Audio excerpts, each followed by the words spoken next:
Humans of the cardboard, welcome back to Just Nuts, guys. Today, I'm throwing a video at you re-talking about Small World. We need to talk about this card.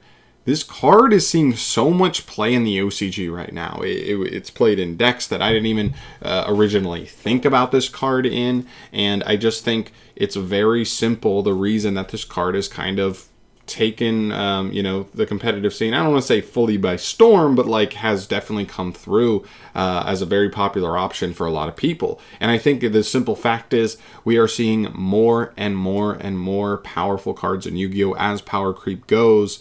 A card like this becomes more valuable. Even though this card technically is a -1 in the hand, if it's leading you to a one-card combo, when you're talking about the most powerful cards, one-card starters, one-card plays, really powerful extenders, that value is worth more consistency-wise than the -1 in hand is. So this card still becomes very good that way. And the very minor adjustments you need to make to deck building to kind of allow for this card to do what it wants to do is not a huge problem. Trust me. So if you don't know how Small World works, it is kind of complicated. That's probably the hardest part about this card, is the first time you read it, actually trying to figure out the ins and outs of this card and getting more used to the thought process that goes into making use of this card, and then also deck building to make this card better in your deck is tough. So basically what this card does is when you activate it, you reveal a monster in your hand.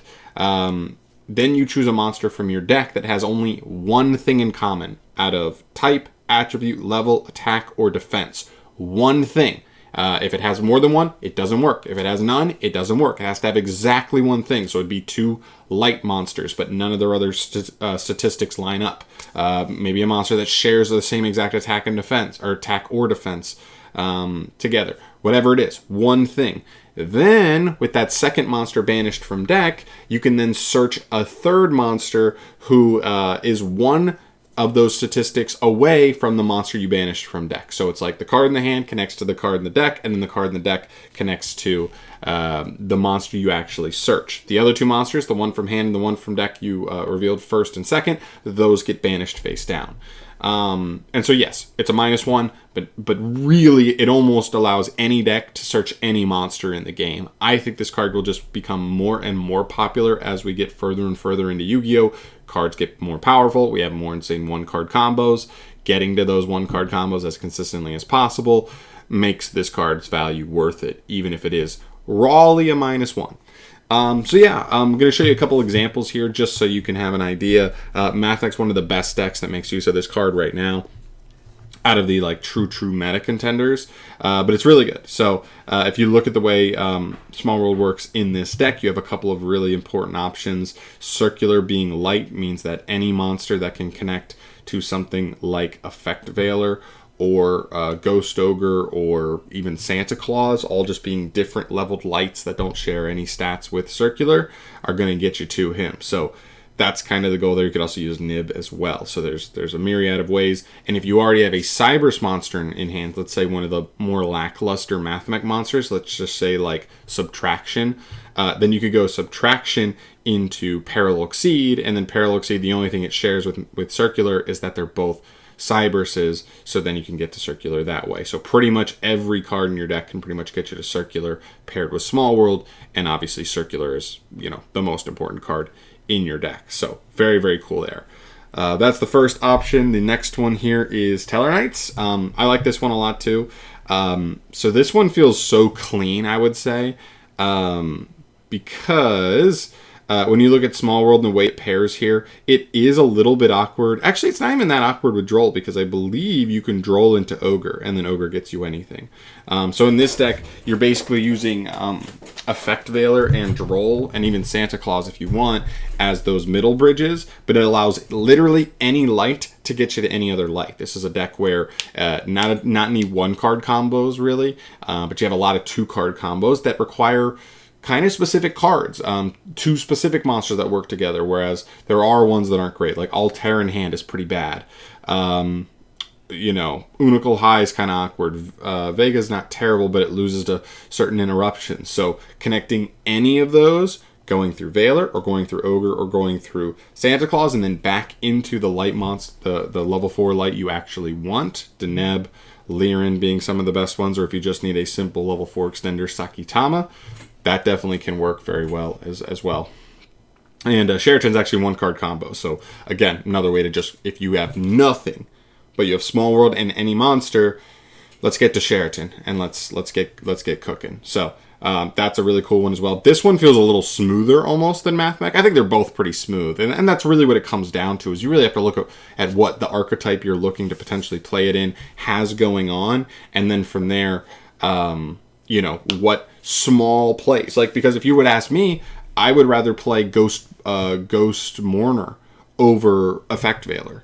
But I think it's a small enough gap where the advantages Veiler gives you with Small World and adding consistency to your deck makes up for the slight distance between them when it comes to their actual place in the format. And that's the kind of thing you have to do when you're doing this, because like, it's not a bad, you don't have to play any actual bricks, like just terrible useless cards. You just play cards that are considered a little bit less useful in the format than other ones, but they fit better with the Small World bridging. Not a huge deal. And then the last one's actually a new one that's coming out very soon. Vanquish Soul, a very cool deck I'm excited about. Don't read too much into the build here. It's a very, very generic early build. But they play this card as well. I also think it's important to note, if your deck doesn't discard regularly, maybe 2 Small World is the way. Not only is this card a -1, but if you open 2, then not only is the first one going -1, but then you just have a third card in hand that's like kind of dead. So it can definitely be weird to see 2 unless you absolutely have to have that consistency. A lot of Mathmech builds just play them, but they also have access to like Signet Mining to pitch it at times anyway, so it's like not really that bad. But just keep that in mind, is it can be kind of awkward to see multiple. Pretty bad actually. So in this build, as you can see, 2 of these going on. You have like Doggeran here as a good pair for Raisin, pretty much.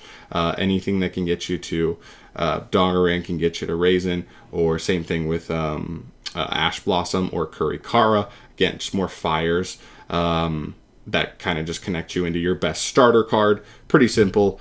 I know some OCG lists have been playing either Bestials or what's the freaking, or DD Crow to try and bridge into this one. I have a little less experience with this deck at the moment, so it's still, you know, it's not that easy for me to just say like, oh, this works really nice. But I know a lot of people have pretty consistently been playing it in that deck, so I'm assuming it works pretty well. And looking at some of their, you know, tech choices to make them line up well, I think the most simple one is just get to Raisin. He's your best starter.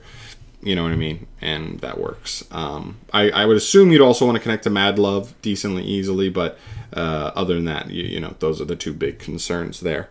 But yeah, as you can see, like, these are 3 pretty different decks, and it kind of just shows you the versatility of this card. I just think we're going to see this card come up more and more. I wonder to myself, is there a world where Konami does limit something like Pot of Prosperity because it's so generically playable for so many decks that even use the extra deck, but just not enough to make the card not worth it, to where they're like, you know what, this is hurting, this is like killing deck building, it's making like deck building so simple, and then does something like Small World shoot up, right? Just because you know, it can kind of be that replacement card to just add consistency to decks that need it. I don't know, but very, very cool conversation. I want to know your guys' thoughts down below. If you play a different deck, one, I want to hear what deck you think Small World works in really well. I think Atlantean Mermails is like another really good one. Just the whole deck's water, but then there's fish, there's sea serpent, there's aqua, right? So stuff lines up there.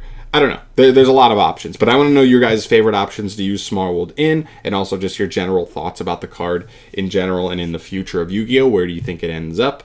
I'd love to hear your guys' thoughts on that, but I'm out of here for today. Hopefully you enjoy this little discussion video. Hopefully we get some cool new news right around the corner here, but I'll see you in the next video. Thanks for watching, guys. Peace.